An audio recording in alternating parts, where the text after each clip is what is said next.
This is the Sandman podcast on TV Podcast Industries, and we're discussing The Dead Boy Detectives, Episode 6, The Case of the Creeping Forest, and Episode 7, The Case of the Very Long Stairway. Fine. I lost my abilities. They're gone, okay? Just like that. So no, I didn't read the stupid tree. What? Are you okay? Yeah, I was trying to get the demon out of my head, and then I went to mix, and it just happened, okay? Crystal, why would you withhold this from us? Sorry? What happened to, we do not need a psychic. We can do it the good old-fashioned detective way. Firstly, I do not sound like that. And secondly, I am dealing with my own difficulties at the moment. Oh, please, I'm not going to tell you that I lost my powers so you can leave me to sulk at the tongue and tail. Unfair. I have grown to value you. How do you know I would have? You would have.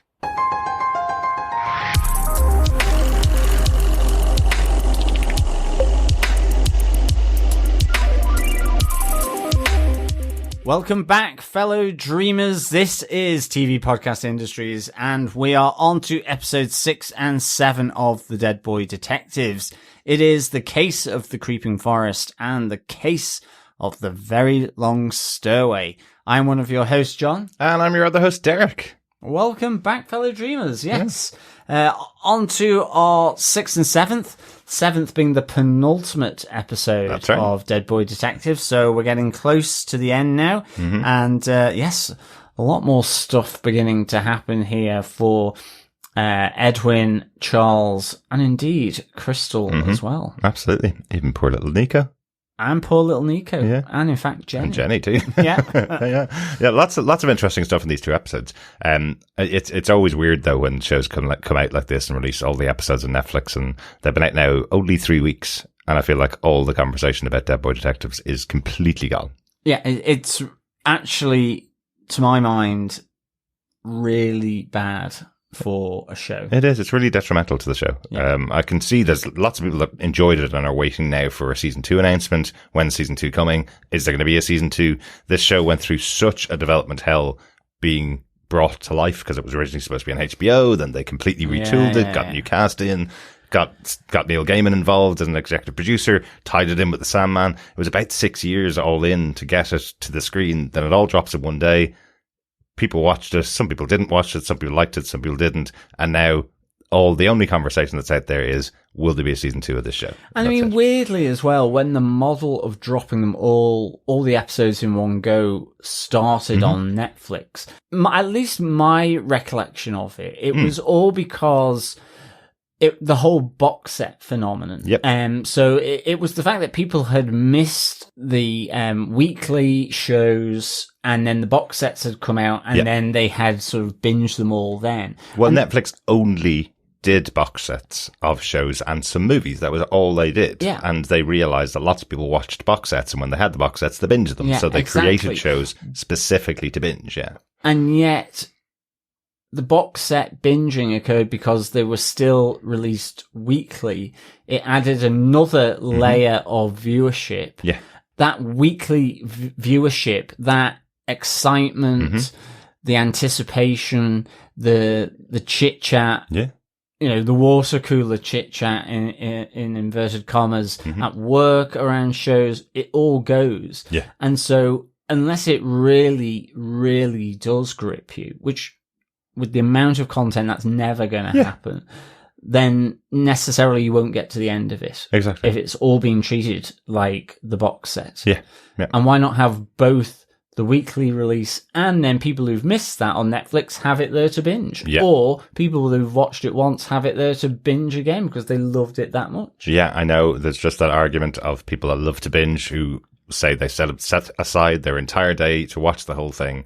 But all I see are people that watch the whole thing in one day and ask for a second season immediately, and that's just not how it's going to work. It's now going to be a 2-year gap between shows. So one of the things I would say, and it's partially a criticism again of this model of releasing it all in one day, and it's partially a criticism of Dead Boy Detectives, I do think they spend a lot of time in each episode recapping what's happened in the previous episode, and that's a weekly TV model where you go, just in case you missed last week's episode, the characters will now recap the important bits of that. Yeah. There is the recap at the start of the episode as well, but the actual characters themselves have conversations about things that literally happened that you watched, if you binged the whole thing, that you watched 5 minutes ago or 10 minutes ago. Agreed. Which I think is really odd to do if it was supposed to be released in this way, all put out in one day. So I don't think they were told that. I don't think they were told that this is going to be released on Netflix in one go, because you wouldn't waste time in the compact amount of time you have available to tell people those stories. It's the modelled way in which it's gotten onto Netflix. Yeah, exactly. Has kind of caused that, to be honest. Yeah, to be so complicated. And luckily it still holds up, because that could have destroyed other shows. Absolutely. To be perfectly honest. Yeah. So, fair dues. Uh-huh. But anyway, enough about Netflix models. Netflix models.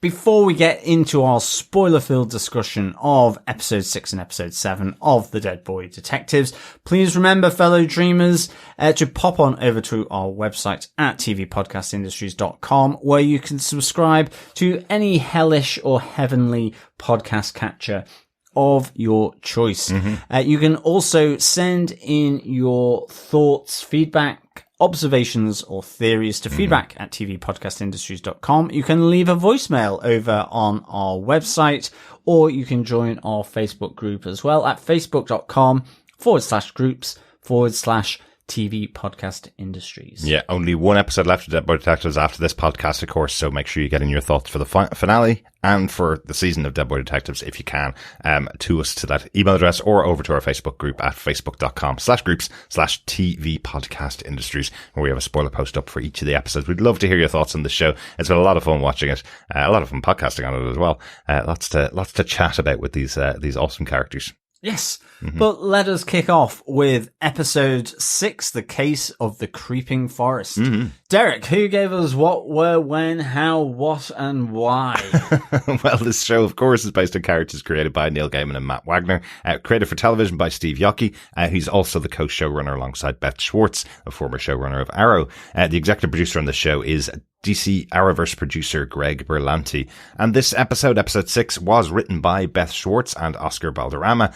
Beth is the other showrunner for the show, as I mentioned, and Oscar worked with Greg Berlanti on a number of his shows, including Arrow. He also wrote the first tie-in novel to Arrow called Vengeance, which I just think is interesting, because usually when someone takes on that role of writing the tie-in novel to a TV show, they're usually really steeped in what's happened in the show. Exactly. Do you know what I mean? So I think that's quite interesting for Oscar to have done that. Oh, definitely.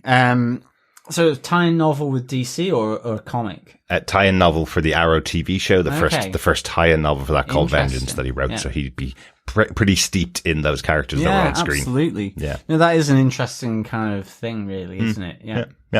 The episode was directed by Glenn Winter, who directed episode 1 of The Dead Boy Detectives as well.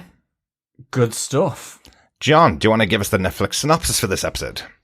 Sure. A crisis forces Crystal to improvise on the job as Monty recruits the boys to locate his missing friend Gladys. But the eerie case isn't what it seems. It's a trap. It is. Admiral Akbar. Admiral Akbar comes back with a trap. It certainly does. But let us get into our top moments from this episode. Let's start off with the opening here. Because we have a new plan by Crystal to rid herself of her demon, David. Like, she's getting pretty sick of him infiltrating her thoughts and dreams. And, she wants to kind of try and get rid of him once and for all. So head on over to Tragic Mix to see if he has anything behind counter or on the shelf that she can use to rid herself of David the Demon. Yeah, absolutely, because he's just been jumping into her mind and kind of taking her out of any situation. Whenever he wants to jump in, he jumps in. But she also gets a bit of help here from Nico. And I like the reasoning behind why Nico's jumping in. This is actually really sad, to be honest, because she's such a hopeful character and has been throughout the series so far. And everything that happened with Jenny and the Days and her trying to intervene and trying to bring in what she thinks is about romance. The episode really opens with Nico ripping down all of her romantic posters, throwing out all of her anime that's all romantic based, and she believes now that what she's learnt is love is way more stabby than she once thought. Yeah. So that's why she's willing to help out Crystal getting rid of her former lover, David the Demon. But I just wanted to kind of call out that poor Nico's going through this experience in the background of everything else, that she's now lost faith in love, unfortunately. Yeah, exactly. Yeah. But luckily for Crystal, Mick does have a artifact, the Light of Heart, which protects, or should protect, Crystal from the entanglement or the toxic repercussions of an entangled heart. Mm-hmm.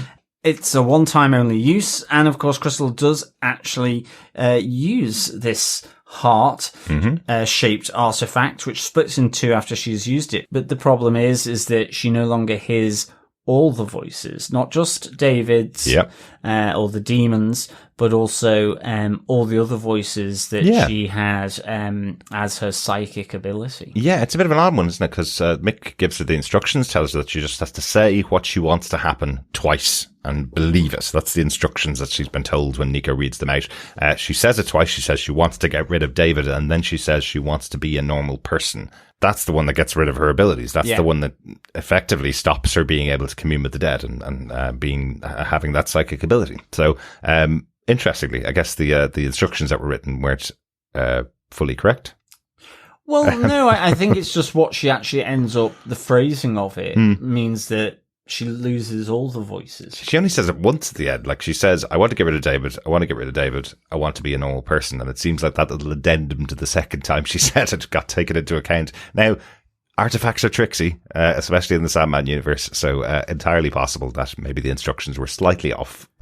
Well, yeah, no, exactly. So, I mean, whatever the rules are around this, she loses her power of being psychic. Yeah. The other really nice thing as well in this opening part, when Crystal is trying to sort out the voices in her head, is that Mick tells Nico and Crystal his tragic story of becoming a man, actually. Yeah. And it's done in a really nice way. That was really cool. What was the way it was told, kind of reminding you of, John? Yeah, it reminded me very much of the Deathly Hallows, the three brothers and the wand of power, the invisibility cloak, and the little Infinity Stone. Resurrection Stone. Resurrection Stone, that was it. Just how that story was told in Harry Potter, where they did the animated tale of it right in the middle of the story. Yeah, it's really nice. We hear the story of Sedna, the goddess of the sea, that took care of all the walruses and the sea life,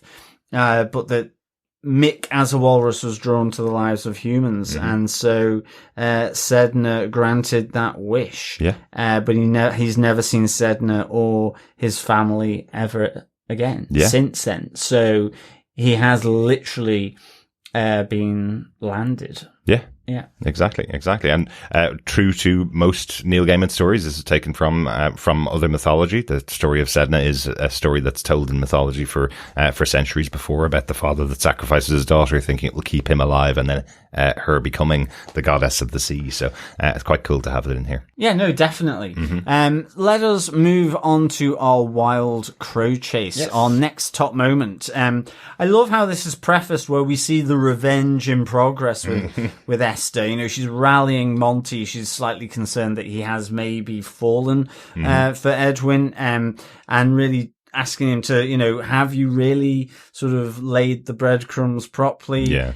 And they're kind of going through their plan, as then we get to the flats above Jenny's butcher's shop, where Monty comes in to tell the Dead Boy detectives about his missing friend Gladys, and the missing ghosts in the tall forest. Yes. All to get them brought to the point of revenge for Esther. An interesting one as well. She kind of calls out that she basically wants to punish the boys for what they did, for denying her snake of its last meal, which is what's keeping her youthful. And then she's just going to feed Crystal to the snake to continue her youthful ways. Exactly. It's like, I don't really have any plan for Crystal, but bring her along so that I can then feed it to the snake. Is the plan. It is, exactly.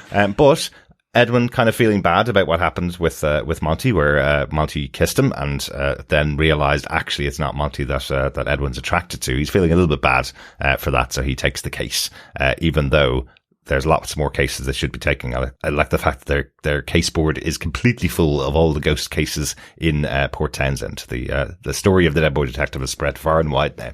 Well, that's it. And ultimately, Charles isn't wanting to take the case, but yeah, Monty is feeling guilty. Yeah. I like the fact that, we have Monty kind of, as they go in, after they've taken the case, he says, never get involved with Capricorn. So we were talking previously about Edwin saying, Aquarius and Capricorns are they compatible? Yeah. That they seem ineligible together. Yeah. So we see that it is to do with Edwin, at least. Yeah. But yes, they head towards the tall forest, and find out that there's pure evil of some description in the woods because there's a ton of ghosts lined up on the border saying that they go in and they don't come out. We actually have a really good sort of moment where we see a ghostly deer that's died, has lost its way in the forest, and Edwin says to Monty that when animals die, they don't necessarily understand that they have died, and so just still wander around where they used to live. But we see it getting consumed then by this green entity on the forest floor, this luminescent ghost fungus that is dangerous to ghosts, which we see with this deer being used as a prime example of that. Yes. Yeah, I like that. Really like that scene. I really did. Yeah. They've split up as well. Edwin's with Monty, Charles is with Crystal. You've got these whisper stones that are supposed to glow if there are signs that Gladys has been in the area. Of course, the stones aren't doing anything. Exactly. I love the little moment where Monty says, I think she liked to sail as well, so she could be down by the docks when he starts to get cold feet. Because I do like the fact that Monty, in a sense, he's almost rebelled against his master, Esther. Esther asking him at the start, you're not getting cold feet. Are you sure you've told them the full plan? Trying to get him sort of pumped up for doing this double cross. She is suspicious that Monty is possibly waning a little bit on this. And I like the fact that Monty, realizing, at least seeing the deer getting consumed, is suddenly wanting to protect Edwin here. And also because Edwin has been sharing with him, well, it was my first kiss. I've got this jumble of feelings towards you, So I kind of like these two being separated off. Yeah, absolutely. And it's also, I think, to do with what Edwin says is going to happen. If they get caught like the deer got caught, Edwin and Charles, again, will disappear with no future, no ability to come back. They will just be gone into darkness, living forever in that darkness as well. So I think that's also playing on Monty's mind. But it's interesting though that Esther didn't think this was going to happen. Like, Esther has been very clear in the fact that she created Monty to be an attractive guy to Edwin, and that he would be able to get under his skin and be able to manipulate him. So she knew all the time that this was going to be the type of guy that might just fall in love with somebody else. So that's kind of her own fault, really. Yeah, exactly. She shouldn't have created him as attractive as he is. No, that's exactly. the problem, right? Also, Crystal here does come clean and tells the detectives that she can't actually read the tree. I love the fact that they do ask her to read the tree, which has got massive claw marks on it. She goes, "It's a bear." Yeah. She goes, how do you know? Your eyes didn't even go white. Yeah, exactly. Yeah. One of the things that's underneath the Wild Crow Chase title that we have here is the Return of the Night Nurse. A couple of episodes ago, she was kicked off the side of a mountain into the belly of Angie, the creature that was tormenting the locals in Port Townsend. Well, unwittingly. But now we find out that she's inside the belly of the beast. Yeah, it's kind of Jonah and the whale a bit here. Yeah. I love that there's someone else in there. I just loved the fact that she wakes up with a fishnet all over her, and has this other person in there, this companion, Kashina, who's also in the belly of the anglerfish. Yes. And Kashi is played by Cheech Manohar, who we mentioned back in episode 2. We did, yeah. He'd written episode 2 and was going to appear later in the series. So that's interesting. He was one of the writers on episode 2, and now here he is on screen. Yep, good stuff. And we thought, I thought he was going to be a background character when I'd said that earlier in the season, because I didn't check who was going to be playing the future episode, but I knew he was coming up in the show. So it's quite cool that he's here. Yeah, it's really cool. In the belly of the beast with Night Nurse, isn't it? Yeah, it is. Interesting character, because you don't fully know what Kushina is, or Kashi, as he gets affectionately known as. But the Night Nurse can't see his trauma. And he, in and of himself, is fascinated with her. Yeah. Starts to give her counsel as she's trying to escape the fish. And, they kind of get to know one another, really. And in a sense, Kushina is way too chilled for the Night Nurse. She's getting more and more agitated. I like the fact that the kind of interplay between the two is she's getting more and more frustrated, because she goes, technically, I can live for eons, and I can't spend eons inside of fish. Exactly. And he's like, but imagine thinking there's only one way to do anything, because all she's thinking about is actually killing Angie, the anglerfish, to get out. And he just says, maybe instead of stabbing her, why don't you actually talk to her? And they talk to her, and she starts to surface so that she can leave Angie's belly. Exactly. But Kashi here gives her a ring as a reminder for the adventures, their adventures that they've had inside her belly as, Angie swims to the surface. And it's something that's very intriguing, because there's obviously a significance there, but at this moment, I certainly can't unravel that particular mystery. Right. Yeah. Yeah, there is. I'm really intrigued to see who this character is, and if we do get a season 2, or maybe it's in the final episode, I presume we're going to see Kashi back. But he just describes himself as a very old man who lives in a fish, and he's had lots of adventures throughout that time that he's lived in a fish.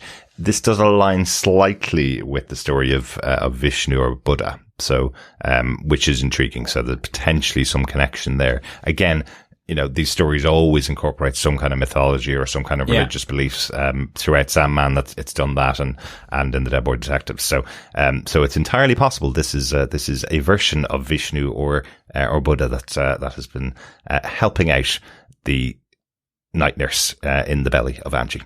So.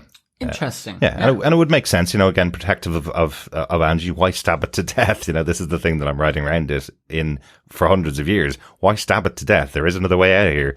He's had all the adventures. He knows how to get out. So, so I think there's, that idea is there anyway. So, I don't know. This is a scene. I guess it had to happen, but I'm just not too sure how it played out. It felt a little bit like a stage play. It did a bit, yeah. I mean, it did. I'm not entirely sure that the inside of Angie was the most realistic. Yeah. But in the end, I kind of enjoyed these two, because it was kind of almost that calming influence of Kashi on the Night Nurse. Yeah. And even I feel as though whether, him saying to her, imagine just thinking about the problem differently, that might come into play with her, because she's so definitive, because she's effectively the afterlife's bureaucrat. So, she might just start to think a bit differently about Charles and Edwin, possibly, potentially, after this experience and meeting Kashi. So that's kind of intriguing to me. But I think we can move on to our next moment. Yes. Which is entitled Research Project from the show. Now, I think this ultimately relates to the fact that they find out that there is this ghost fungus at play, which is dangerous to ghosts. Yeah. And Charles nips back to the London office via mirror with at least 9/10 of Edwin through the mirror as well, in order to get his book on supernatural flora and fauna. I guess. Yeah. And they realize that this is potentially a forest elemental. It's a ghost that effectively consumes or absorbs the energy of other ghosts. It feeds on them. Yes. And that's really dangerous. It's the thing that ultimately spooks Monty to start saying, well, maybe she's down by the docks, really. Yeah. But that it's larger than they thought. They realize that, they put together a little concoction, which they chuck on the spot where the deer was consumed. It seems to kill off the fungus, but then it comes back in effect a greater spread. Yes. And they suddenly realize that this is a larger forest elemental that's actually interdimensional. It's massive. So it's massive. Absolutely massive. And there's no way they're going to be able to create enough of this potion to take it away. No, exactly. But luckily, I guess, the Cat King arrives as well. Well, that's it, yeah, because Charles and Crystal, Edwin and Monty are still split up. Yeah. And, the Cat King comes to upset Monty the Crow's double cross here, even though he's having cold feet about it. Yeah. He tells Edwin the entire plan, basically. Basically. It's a trap. Completely ruins Monty's whole plan. Monty goes back to Esther and tells her that the Cat King's ruined the whole thing and has spoiled the whole plan, while Edwin runs away to go and warn Charles. So he gets punished for it by Esther. And once again, as we saw with his creation in the episode, he gets completely torn apart by Esther on the ground, completely destroyed by her for not carrying out her plan. I know. It's kind of like... feathers flying everywhere. Yeah. It's the lead up to that where it's like, Monty kind of goes to Esther just saying they know everything. And she's like, Monty, did you get too emotional, too close to Edwin? And he's kind of like, yes. And the next thing, she's killing human Monty, at least as I took it, to bring back her bird familiar Monty, because we see the crow flying off. Yes. And I also do like the fact that before this, the Cat King not only shows up in the forest, but with a chandelier above his head, just to really pimp out his appearance. Of course he does, John. And, kind of not only informs Edwin that this is a trap and who Monty actually is, but it's also that, the sweet conversation between the two of them where they were saying, well, that was my first kiss, says Edwin. And Monty says, that was my first kiss as well. And the Cat King really just comes in and says, well, your first kiss was with a crow, and again, how about the second with the cat? Yeah, exactly. How about the second with a cat? So, and Monty kind of doesn't really know what to say, but he does here tell Edwin, those jumbled feelings that you are having off of Charles, Yes. It's not for the Cat King. It's not for me and what will happen between us, but it's as clear as day to anyone that it's for Charles. So a lot of stuff happens there. Yeah. Separately, though, to this as well, we do have David the demon appearing to Crystal in the forest as well, with a lot of kind of crystal towers showing up in the middle of the forest. But to the point that Charles can also see David the demon.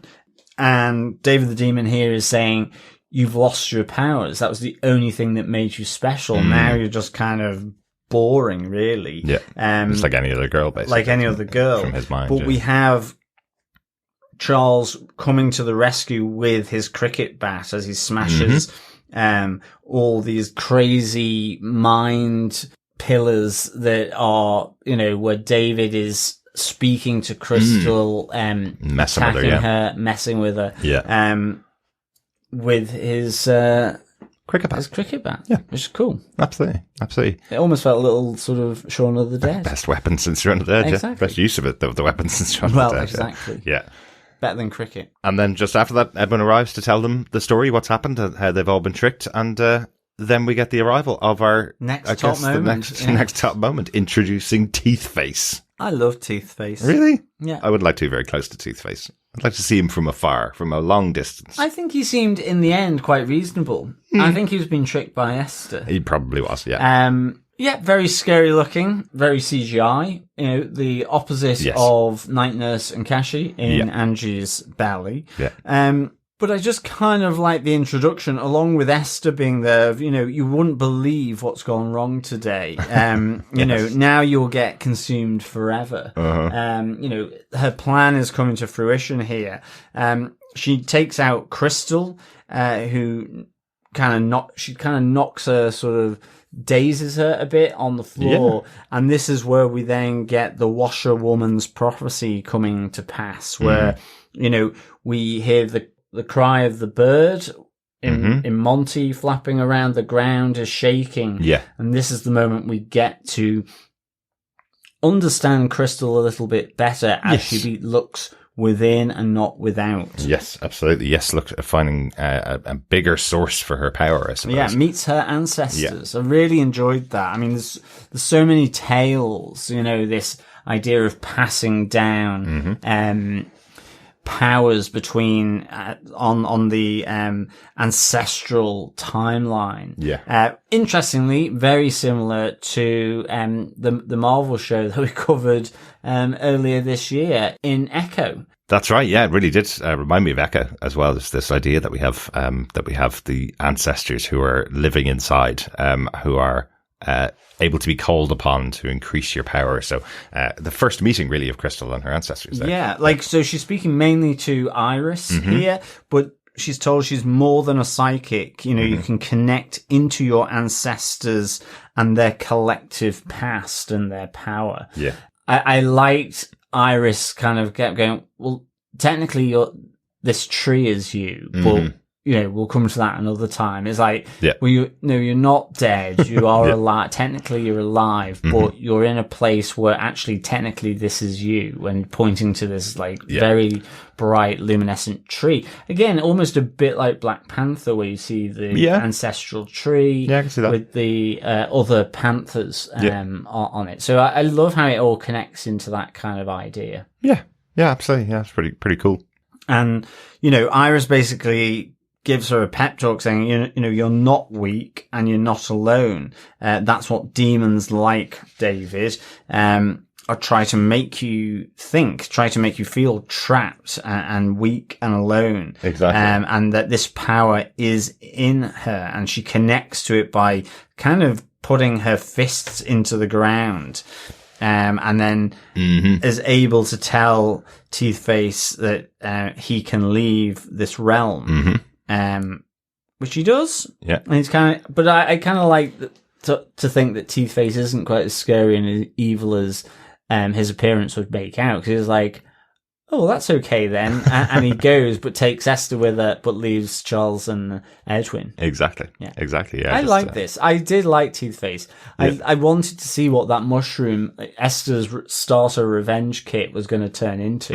And we did. Yeah. But it also does show you how powerful Esther is. Yes. Really. She's a powerful witch. She certainly is.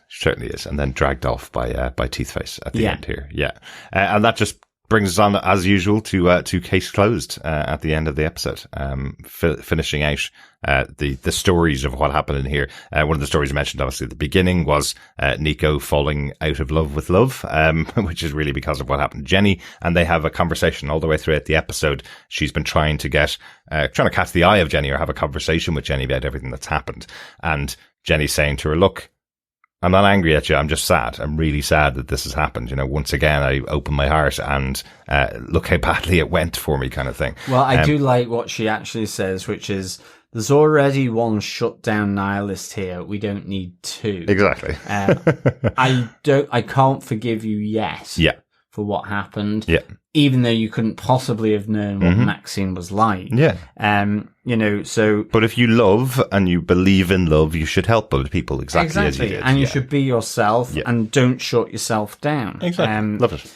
But just don't do it on me. Effectively. Just stay out of my life, I really like. Yeah. I like the fact as well that, Edwin is trying to tell Charles his feelings after Monty kind of really just popped it in neon lights for him.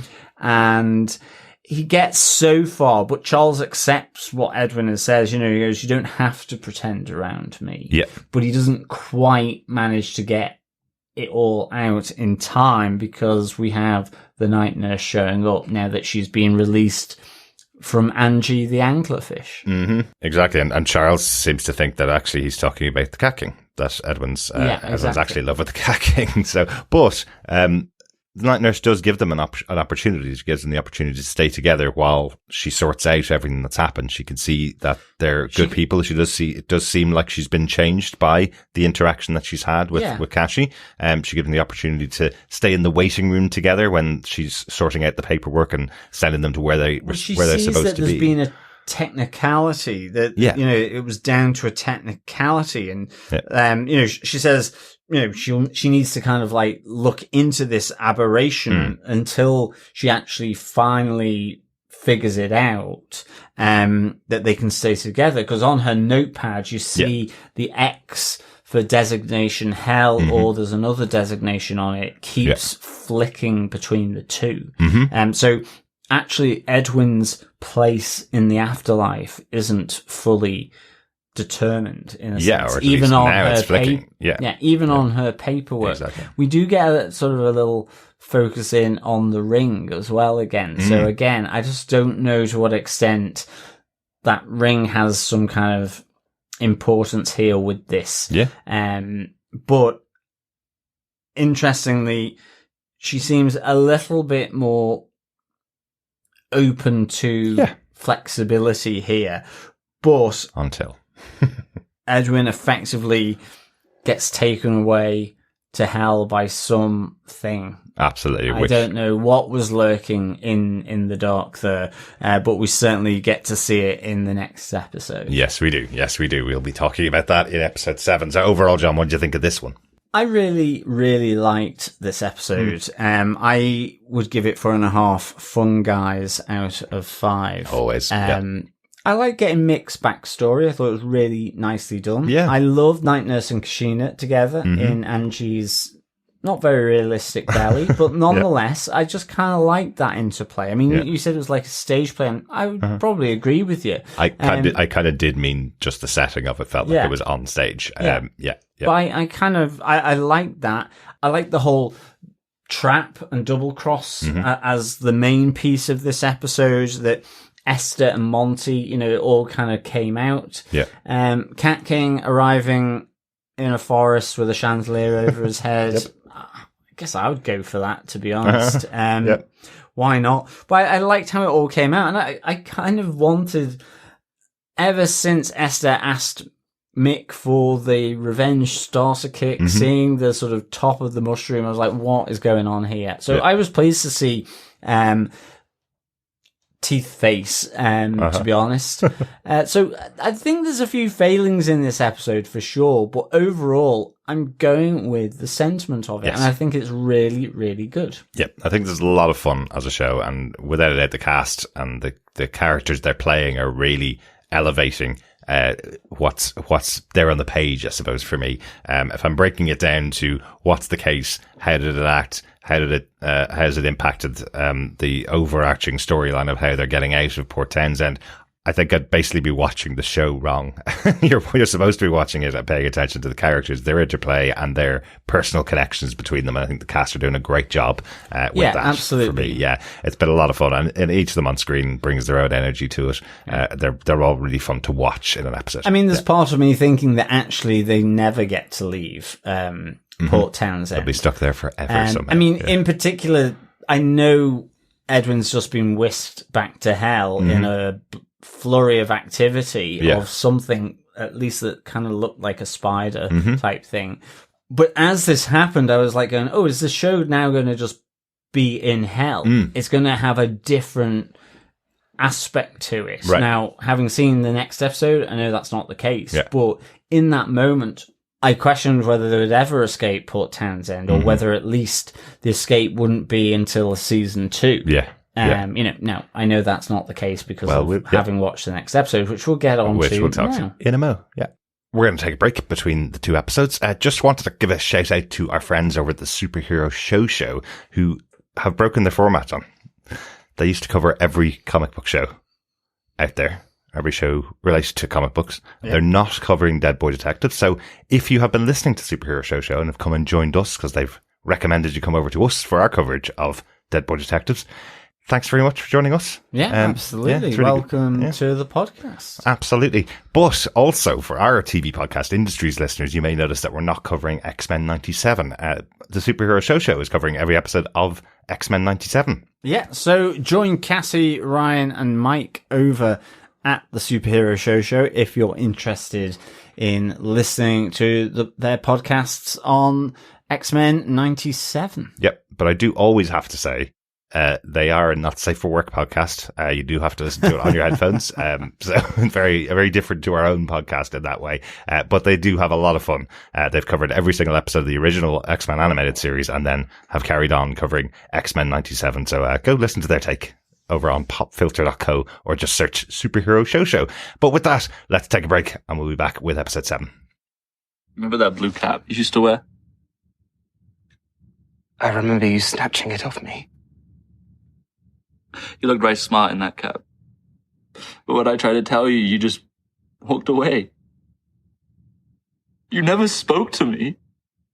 I got so embarrassed thinking that we were the same. Simon, I was nervous around you. I didn't realize. Do you think it has to be torture? Being the way we are? Listen to me. No, it does not. And although it is difficult for me to believe, I feel sorry. I am sorry for both of us. So am I. So am I.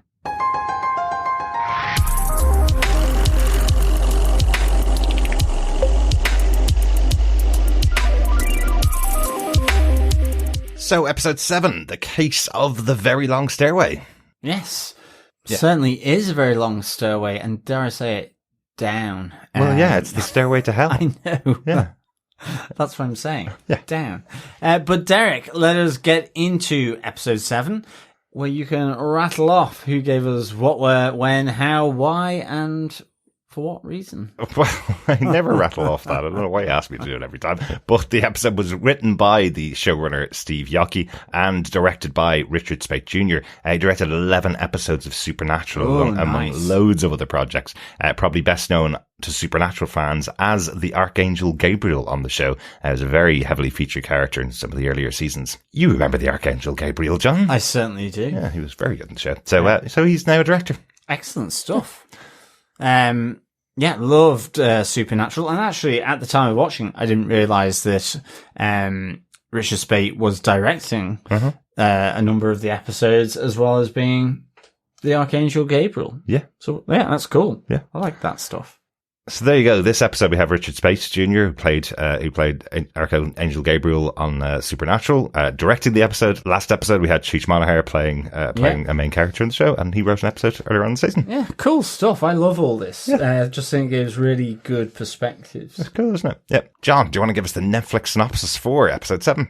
Sure. When Edwin gets caught in a frightening situation, Charles relies on his best mate's meticulous notes to find him. A determined Crystal confronts her ex. Mm-hmm.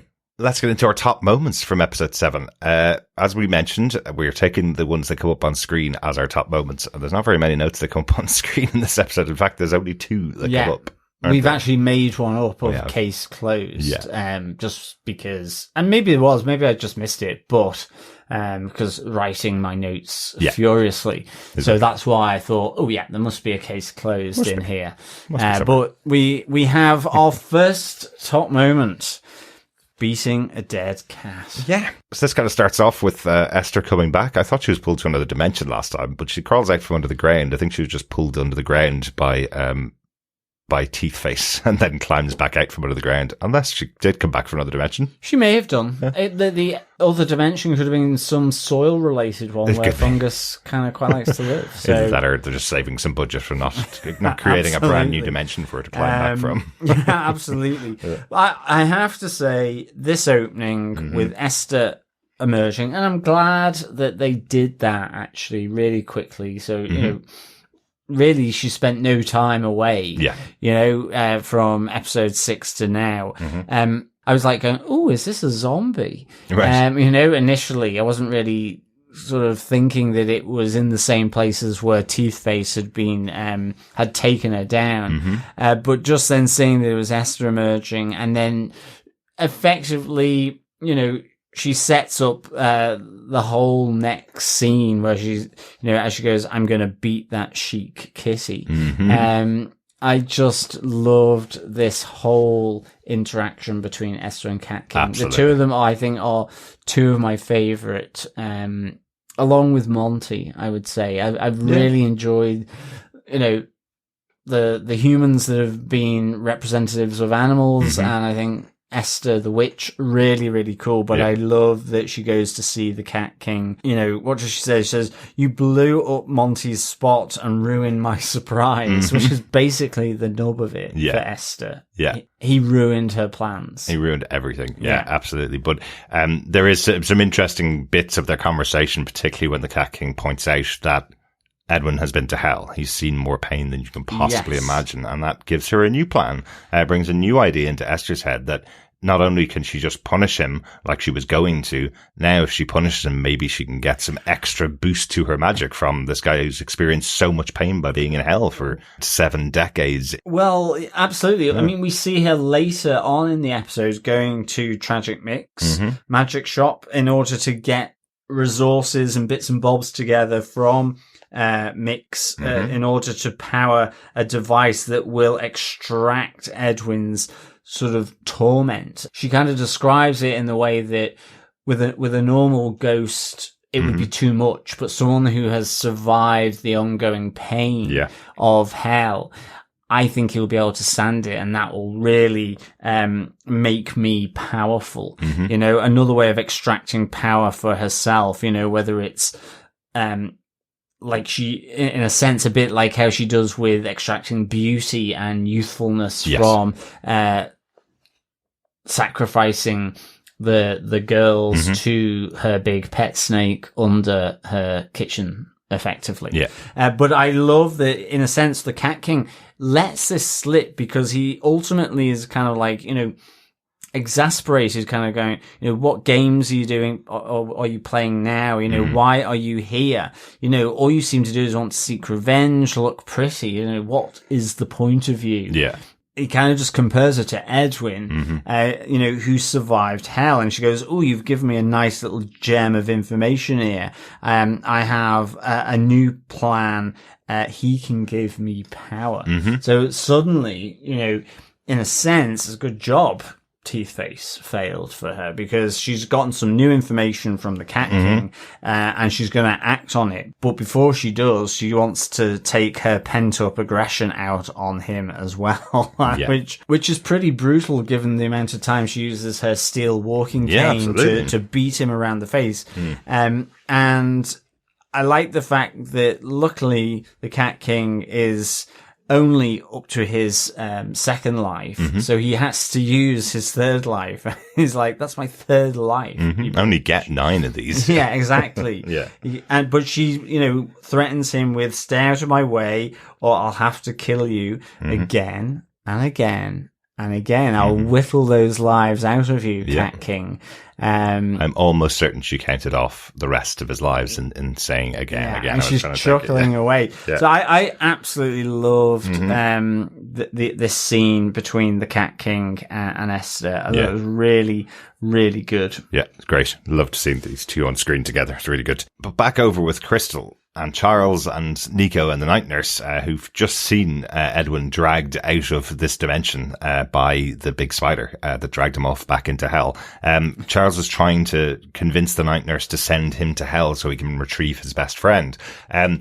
But night nurse is kind of going, "Look, I can't do that. That's way beyond my remit, way beyond what I'm here for. There's I'm here to many retrieve permits you." and forms that I'm going to have to fill here. Well, I mean, Charles is kind of adamant. He's like, "Well, I've got Edwin's diary and he escaped hell previously. If you open up a portal to hell, which is where the bureaucracy is going to come in for her potentially, then I'll go and get him. And when I get back, so this is the deal that he makes with her. When I get back, we're yours. So it's a win-win. Exactly. You know, even if you might have to fill out a lot of forms for it to happen. Yeah. Interestingly enough, you know, when she does open the portal, because ultimately she accepts the deal, I didn't expect that she was going to stay there with the portal open. I was like, ooh, that feels dangerous. Like, you know, all the different sort of monstrosities of hell come sort of pouring out if they're not careful. You'd think, yeah. But at least there's a long stairway in between the two. But I suppose there's a really important moment here particularly for fans of Sandman, where Night Nurse is trying to find out whether she can trust Charles and goes inside his mind. And here we get the tale of really how Edwin and Charles met, properly shown on screen here. And this is very similar to what we saw in the Sandman comic books. The story of effectively Charles being bullied, getting hypothermia, and going off to hide from the bullies that had attacked him. And meeting up with Edwin, the ghost who is haunting this building, haunting the school that Charles is now going to 70 years later. Yeah. I like some of the touches here in the conversations that they have, because I mean, Edwin, ultimately when Charles does pass away, he says, as soon as you could see me, I knew you were going to die. Yeah. I like the deadpan to coin a phrase way in which Edwin sort of says, I'm dead, Charles. I went to school here in 1913 to 1916. Yeah. Even just the bits and bobs when you have Charles saying about the bullies who are beating up a kid from school who was from Pakistan. Yeah. And he goes, well, I'm half Indian, you know, from my parents. And Edwin's just like, oh, they were the same country when I was a kid. Yeah, exactly. You know, just those little nuggets that I really kind of liked that interplay. It was all. I like the way Edwin kind of almost has this curiosity in terms of how he looks, at least in this flashback or this entry into Charles's memories by the Night Nurse. This curiosity about Charles. Yeah, absolutely. As they're talking about it. And in the same way, reciprocated by Charles, who's asking all these questions, but doesn't really fully understand what's happening until he sees himself on the floor dead from the hypothermia. Exactly. And it's an interesting one. You know, we've talked a little bit during the season here as to why death hasn't caught up with Charles and Edwin. And interestingly, Edwin kind of plays the role of death here for Charles. He knows Charles isn't going to survive. He's got hypothermia. He's about to die. The minute he was able to see Edwin, that means that Charles is on the edge of death. He's had that brush of death, basically, as we've seen throughout the series. But Edwin's here to usher him into the next phase of his life, which is what the death character in the Sandman comics has always done. She's been there to usher them on to the afterlife. In this case, Edwin's ushering him on to working together in the Dead Boy Detectives. But I think it's interesting that he does have this friendly demeanor with Charles, doesn't let on to him that he's dying or he's definitely going to die, never frightens him by that concept, and Charles thanks him for that, says that's allowed him to experience this. He thanks him for not revealing that he was dead until the point that Charles sees himself. Yeah, absolutely. So, it's really quite touching. Yeah. I think the other important thing here is, you know, when he does finally say that he's dead to Charles, he says, well, I'm going to have to go now. Exactly. Because death will be coming for you. But I don't mean like that he's replacing death. That was definitely going to be coming to take Charles away when he eventually died and passed on. But because we don't have that scene with death freeing Charles to go and spend the rest of his eternity with Edwin or anything like that, I feel they still have that lovely moment post-death that we would have had represented by the death character in Sandman or in or the start of the series. I totally agree, but we see that death does come for Charles because we get the blue light, because we have Charles saying, well, I'm going to have to go now because death's going to come for you. I'm not supposed to be here. Yeah. So when the blue light comes, I'll be going that way. And Charles is I don't want to go yet. Yeah. And so obviously goes with him when you start to see the blue light of death arriving off screen. Yes. Yeah. So I guess he learns from Edwin how to hide away from death then. From that point onwards, they're on the run from death. So, again, not explained explicitly here, and I do hope that it is brought back into Sandman. I hope we get that crossover with the Dead Boy Detectives where the two characters appear in Sandman and we get a bit more of an explanation as to why Death didn't spend all of her time chasing down these two guys, just let them disappear into the ether, I suppose. But in this show, of course, we do have that setup that with Night Nurse, that she is chasing down all the missing children, all the ones that didn't get taken away by Death. And we had that mentioned last episode of the deer and the animals that are able to roam the earth, not realizing that they're dead. Yeah. So potentially there's a little connection there, a little explanation, but I do think they'll probably underline it, hopefully in the future, of Sandman at least. Yeah. But I mean, ultimately the Night Nurse here is trying to see if she can trust Charles with the deal that he's offered, and she sees enough empathy and just how they are with one another, which is really good. Yeah, she sees the true love between the two of them. That she does open up that portal. Interestingly as well, Crystal offers to help and to go with Charles, with the experience of her newfound powers from what she did to the forest elemental.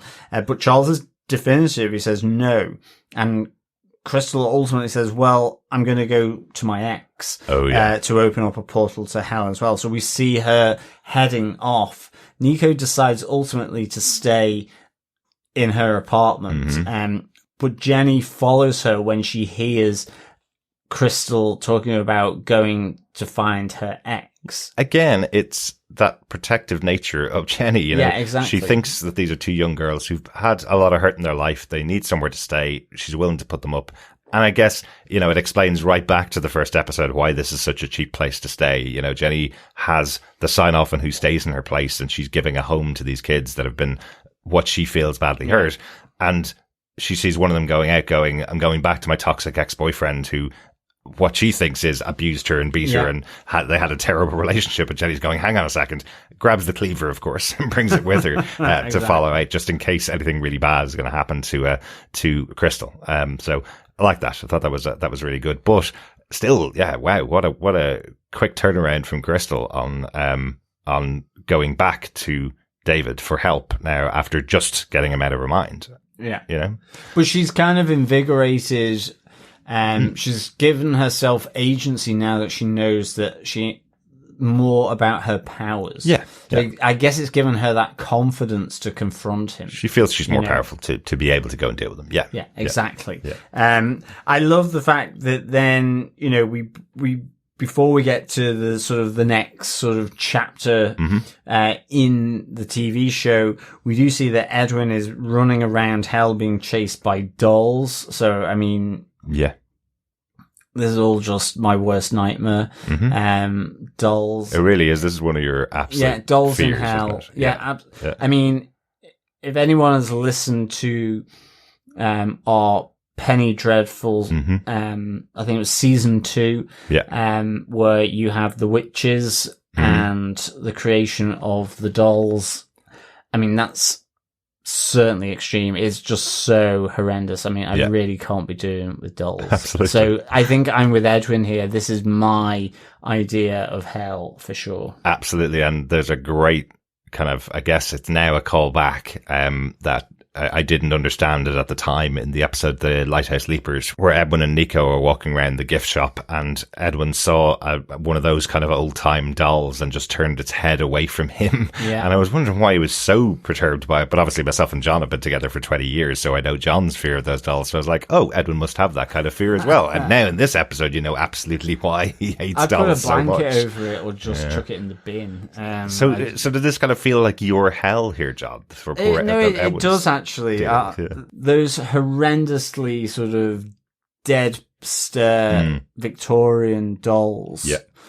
Yeah, not a chance. I mean, even there was something that came up on Twitter a few years back around these dolls being washed ashore on the beach, and I was just like, if I was out, like, walking the dog along the beach and that happened, I would just be like, what the hell is going on here? Absolutely, Confronted with a ton of, like, creepy dolls. Sounds like hell. Yep. We see Edwin here, and we see Charles then going down the spiral staircase to hell, where he does meet Maxine on the way. He's kind of questioning, why am I here? Yes. Now, on the map that Charles is following, that place where she's sitting, the stairway that she's on, is the limbo between a heaven and a hell, effectively. So she's not been committed to hell, which is what I originally thought. I thought she was being punished for everything that she'd done, for her stalking of Jenny, for the wanting to murder her, and her saying that in that episode that she has to clean it all up again. Maybe she's killed somebody else before, exactly. Because of a relationship. But it seems like at the moment,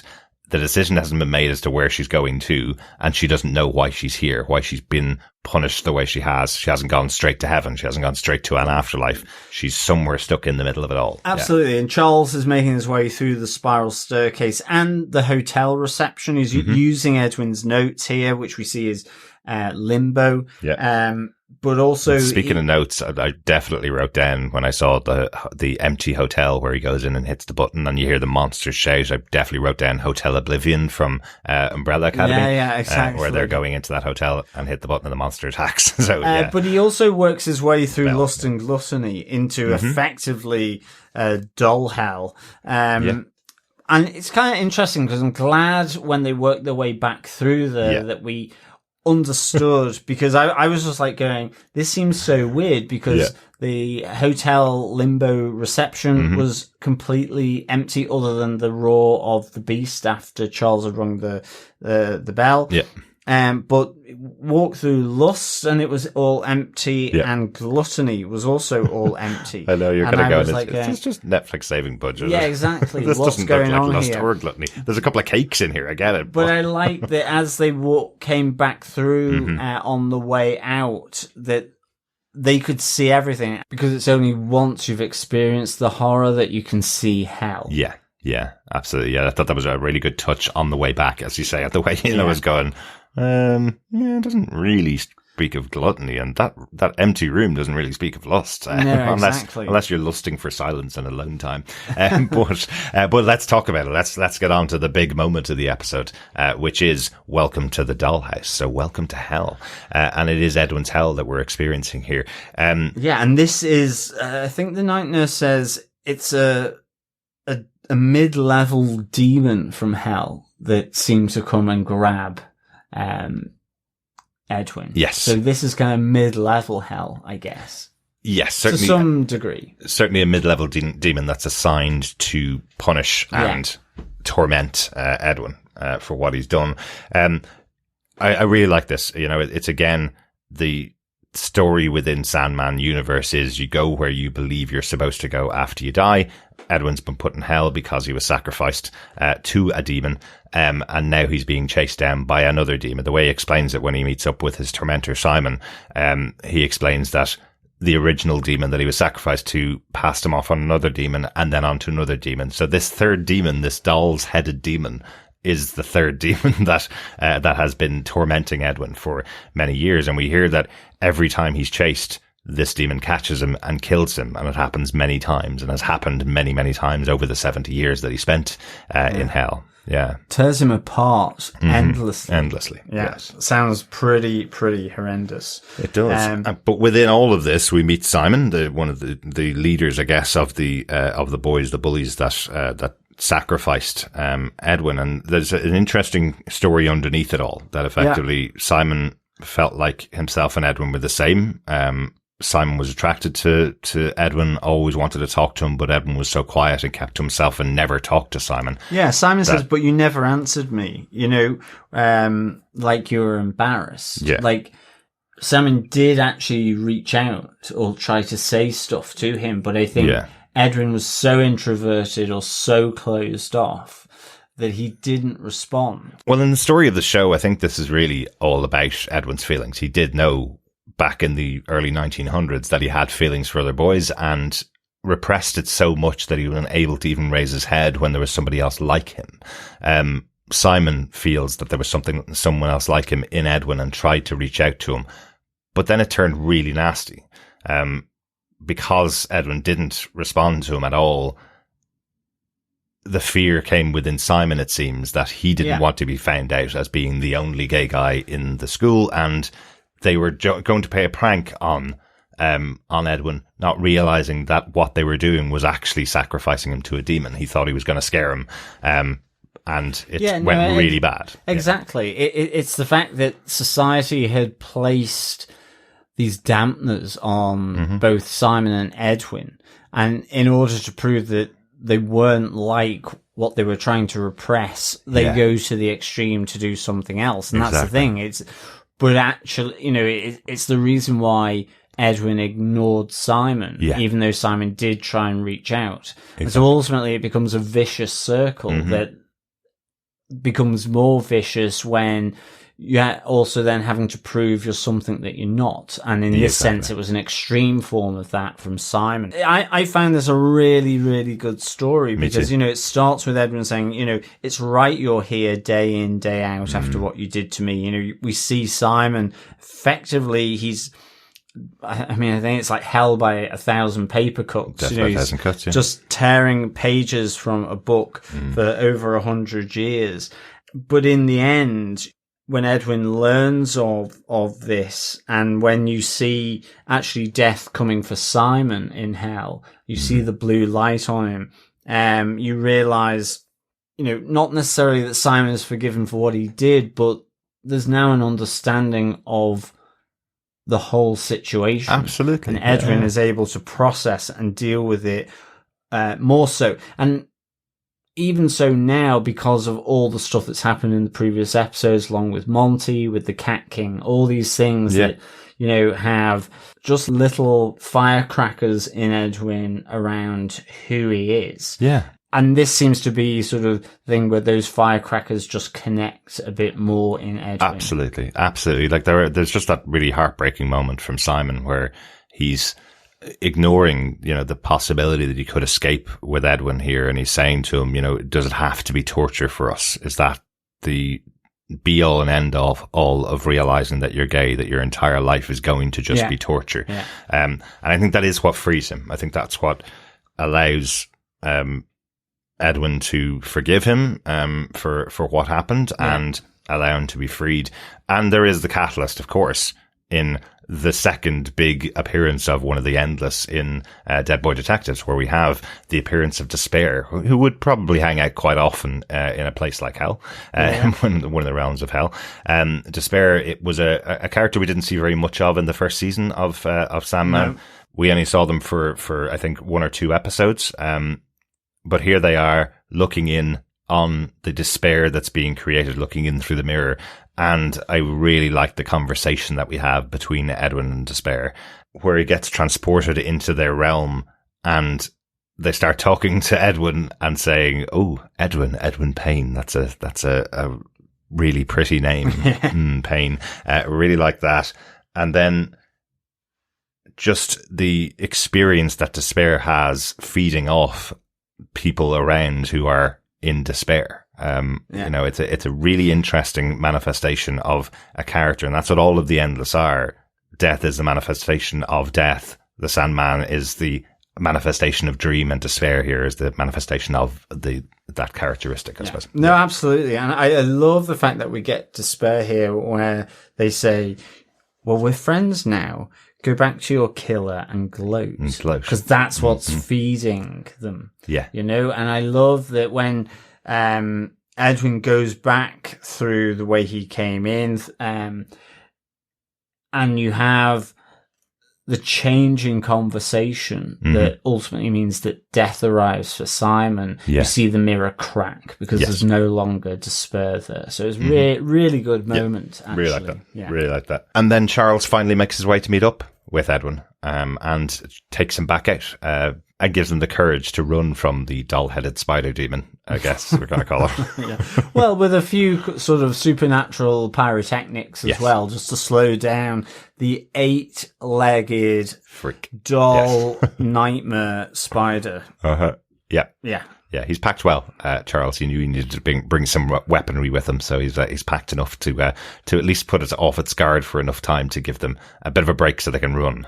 Yeah. Yeah. And the thing is, though, as well, before they finally get out, I mean, we see that, you know, the doll spider is still pursuing them, but on the spiral staircase, it's where Edwin needs Charles to know his true feelings for him, just in case the doll creature does get hold of him and drag him back to hell, in case anything happens, and he tells Charles that, you know, he loves him and is in love with him. Yes. And I like actually how Charles comes back here and says, you know, you're my best friend.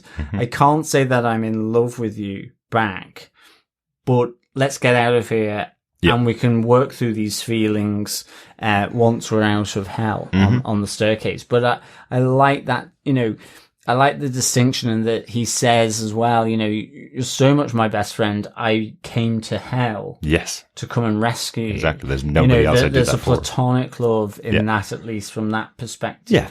Because, you know, you have Edwin giving out to Charles as well prior to this for risking himself to come and get him. So I thought this was a really, really excellent moment. I think the whole thing was really, really good. Yeah, without a doubt. But they do make it back into Crystal's bedroom just in time before the doll spider can catch up with them. And I do like the fact that despite all this touching sentiment being passed back and forth, you kind of have the night nurse raining on the parade a bit here.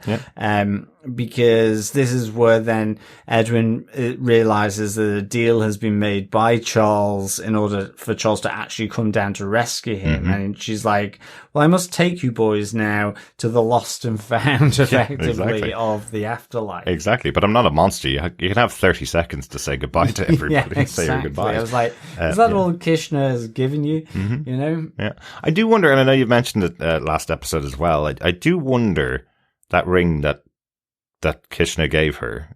It glows here. Yeah, is that what's giving her a little more empathy with them, rather than her just being the bureaucracy or the embodiment of the bureaucracy that's going to just follow the forms? I wonder if that's what has happened. Has it that particular ring had some kind of power over? I'm not sure yet, certainly from the episodes, but it is Nico that finds the loophole to make sure that they don't go back to hell. She has to fill out another form because Edwin went to another realm, as did Charles, and there is a requirement for another form. You know, I like that this is the resolution to what happened while the night nurse waited and was constantly annoyingly questioned by Nico over and over again. That the resolution to it is actually Nico found a way out of this. Found the loophole for to give them more time. Exactly. And it's not that she stumbled on it. Actually, it feels more like this is what Nico's plan was while they were in hell, that she would do something to help the boys out and help them from not going to hell. Yeah. And interestingly as well, Edwin has lost his cat tag as well. He has. Being taken down to hell. Because he went to hell, So he's no longer tied here to Port Townsend, interestingly. So yes, we'll find out more about that next episode. One of the bit that did happen within this Welcome to Dollhouse section is with Crystal and David, her going back and having the battle, really, I suppose, with her former demon. He realizes she has her powers back, and much more so. And he possesses Jenny. Yeah. And I was like, oh no, don't do this. I like Jenny as she is. Yeah. But I love that she uses her new powers in order, filled with confidence, in order to, not only to get into David's head. I mean, she says, I've just realized this place is actually mine. Yes. And the bowling so alley, she's able to take back her memories from him, and then also to really lock him down. She buries him in her place. Yes. You know? Yeah. Now, I actually don't think this is going to work out that well. I have this feeling, and I haven't seen the last episode, but the tree is going to dim, or parts of it, because Iris, one of her ancestors, does say, but don't leave him there for too long. Yes. So we're certainly going to have to revisit the fact that she has buried the demon David in this very personal space that is technically Crystal. Yes. I think it's just very simply, I think it's just you're allowed to bury your problems for a while, but you can't bury them, or they will resurface and they will cause a problem. So they do say to her, ancestors do say to her, this is the perfect place to put him for the moment, but make sure you come back and deal with this in the future, or else it will cause major troubles. And with that, Jenny is dispossessed, but also so is David, which is good. So David is like, well, where the hell am I? Who are you? What am I doing? Yeah, exactly. He has gotten his own self back. Yeah, exactly. Which is great. Yeah. Well done, David. Yeah. I did like with Jenny here when we see her in Crystal's place, all possessed, and she's singing Belinda Carlisle's Circles in the Sand in that really creepy way. Yeah. I thought that was really good. Again, really like Jenny this season, and there's just that moment when you're watching when I was watching these scenes, that I was going, this might be the last we see of Jenny. Something really bad's going to happen to her because of this mysterious way she's singing, and because David's possessing her and has no care at all for anybody connected to Crystal. In fact, he's saying, I know you love your friends, I'm going to take them out, basically, if you don't come back to me. So I absolutely thought Jenny was for the chopping block, but thankfully no. No. And the other interesting thing, which I think will play a big part, Crystal does return her memories. Yes, she does. Yeah. So yes, that will be very intriguing. Yeah. Yeah. What are those memories? David's been taunting her about the fact that she may not want to see those memories. We've had little glimpses of some of the things that she had done while she was with David and while she allowed him to be inside. So what are those things that they did? Yeah. Yeah. That'll be really interesting to see. I guess that's our final episode. Yeah, definitely. So I think that's everything that's happened in the episode. Yeah, I think it's case closed. Any notes at all from this episode?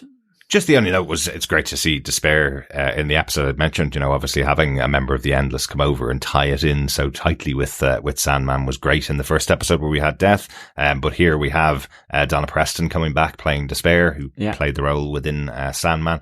Also, for those of you who listened to our Good Omens coverage for season 2 of Good Omens, Donna Preston was in there as one of the customers in the coffee shop who came back a couple of times. And we'd mentioned there was a big focus on her with the camera right up with her as a customer.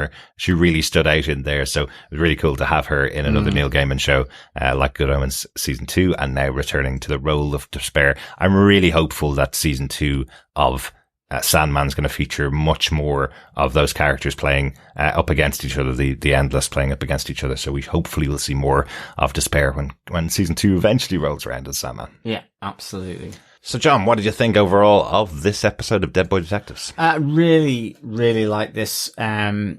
I'd give it 5 kitty lives out of 5. No, I just thought Going to Hell, it's really kind of released a lot of the conversations that have been happening, sporadically or unfinished, throughout the series so far between Charles and Edwin. Yeah. And I just really like that, even just with the flashbacks to Edwin and Charles's relationship as Charles dies, but also seeing then Simon as,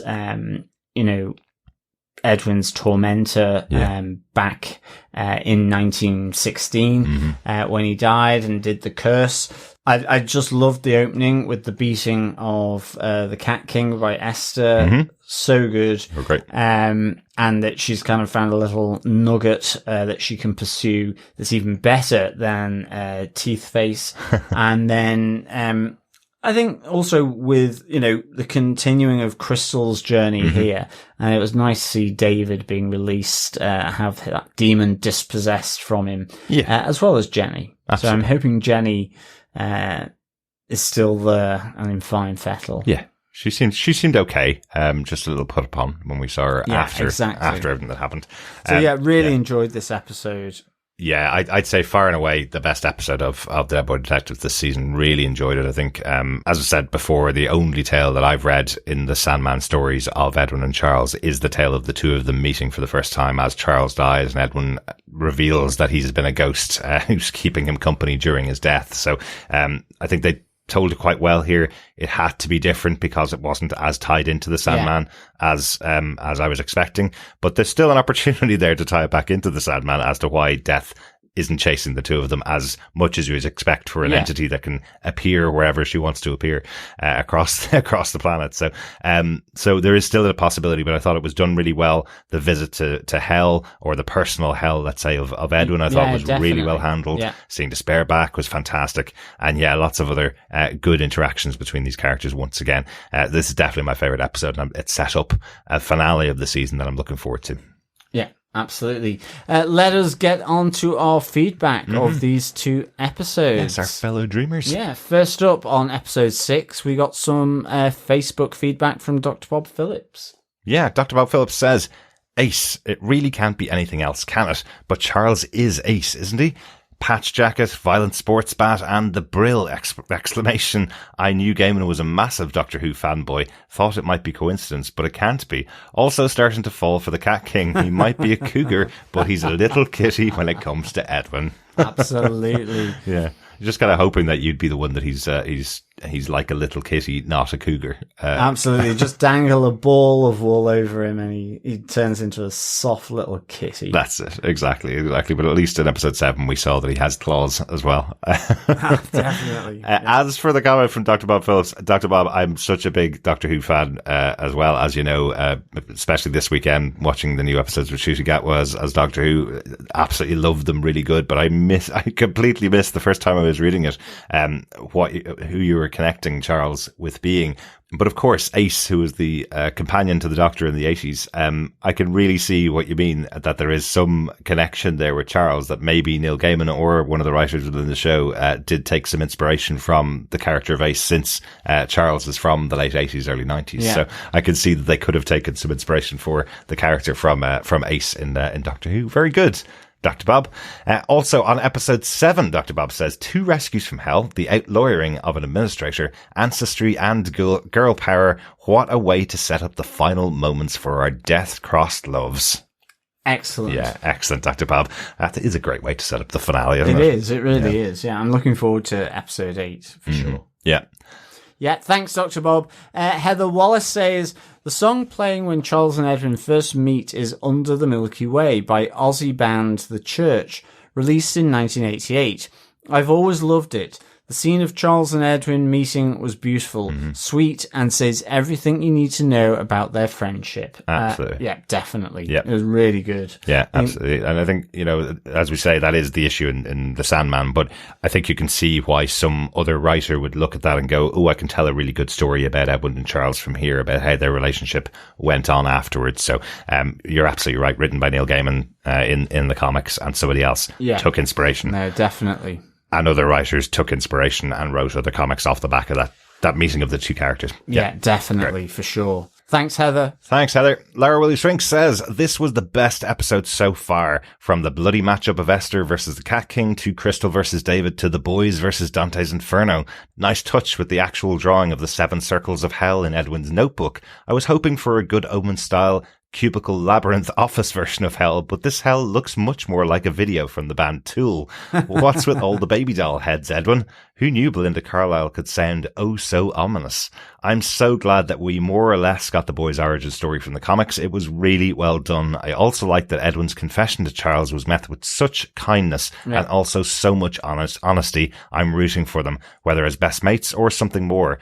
And when I saw that being standing in the Howl of Mirrors, I literally squealed with delight to get another guest appearance from the Endless in the appearance of Despair, hoping to see one more sibling in the finale. Oh, who could it be in the finale? I wonder. Desire? Yeah, or maybe they fall asleep and Sandman himself comes in, giving them the endless dream. Yeah. Yeah, you never know. You never know. I'm really happy that we've gotten both Despair and Death of the show, and I'm really looking forward to seeing more in the Sandman of the characters. I'm not sure I'd push for another member of the Endless. They're always great to see, of course, but I don't know whether I'd push for a third in this season. I want the boys to have their big ending on their own. Yeah, and I think, like yourself, Laura, the kindness of Edwin's confession by Charles, just really, really good. I just thought it was so well done. And Child's for Response, you, yeah. And like you, I just loved all these matchups. As you say, Esther versus the Cat King to open on a bang. Crystal and David, and of course seeing the boys in hell dealing with the doll spider and Despair and meeting your tormentor, or what you thought was your tormentor in Simon. Really, really good. Yeah. And you asked where they got the doll-headed spider from. I think they got it from John's Nightmares. That's where they took the doll-headed spider from. Yeah. And when the heads spin as well. Mm-hmm. It's like ventriloquist dummy horrors as well. Even absolutely. Chucky. Like, there's a special place with Chucky that just, I love it, but it really gets me. Absolutely. Possessed dolls, never enjoyable to see. Great stuff. Thanks, Laura. Yeah, thanks, Laura. Awesome Kid says it was good. They really should just make Supernatural as part of the Sandman, Hellblazer, Vertigo universe. I do think they missed a step, not including Desire along with Despair. The King of Cats is a perfect minion for Desire. I hope this continues. Thanks so much, Orson. Yeah, that's a great point around old Cat King. So we might get another Endless coming through the Cat King. Yeah, Desire coming in and just patting his head as tickling his belly. Yeah, as he rolls on the floor at their feet. Yeah. Possibly reinstating his 9 lives if Esther goes a little too close to getting rid of all of them. That could be it. Be it. It's really interesting. I think we mentioned it on the podcast. I just can never remember. But Eric Kripke, who was the creator of The Boys and also the creator of Supernatural, mentioned many, many occasions that he took loads of inspiration from the Sandman when he was creating the characters and the concepts for Supernatural. It started out with a ghost show with demons, that kind of stuff, but you get the feeling that at times with Eric Kripke that he flipped through to chapter 15 of Sandman and went, ooh, I'll create my version of that character in my show. So it's because Eric Kripke took so much inspiration from the Sandman that it does almost feel part of the universe as well. Yeah, so absolutely. I totally see it. Great stuff. Thanks, Orson. Thanks, Orson.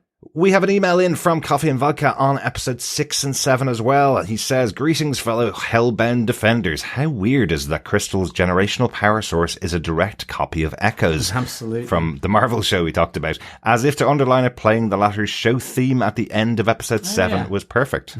Yeah. The show theme for Echo was Burning by the Yeah, which is what plays at the end of episode 7. So a really good catch there, Coffee Vodka. Yeah, definitely. It's such a great tune as well. It really is. Yeah, absolutely.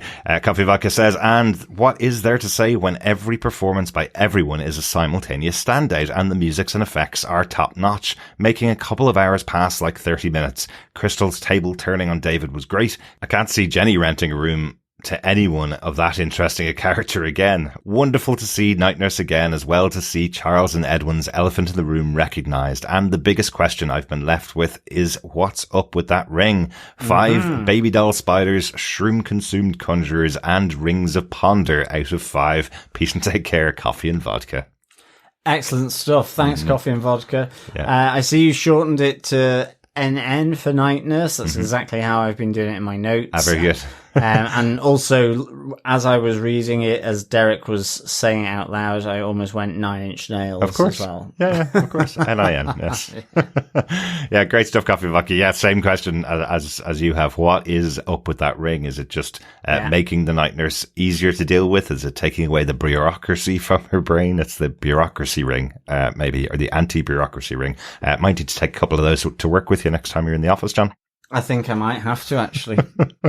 Great stuff. Thanks, everybody, for your feedback. Great to have you on board. Thanks, Coffee and Vodka. Yeah, and remember, one final episode to go. We'd love to get your thoughts on the Dead Boy Detectives Season 1, hopefully. Email us to feedback@tvpodcastindustries.com or pop on over to our Facebook group at facebook.com/groups/tvpodcastindustries. The spoiler post up there for the 8th episode. Leave your thoughts on the entire series there if you haven't had a chance to leave them there so far. Yes, thanks so much for joining us, fellow dreamers. Of course, we will be back next time with our discussion of the finale of Dead Boy Detectives, episode 8, The Case of the Hungry Snake.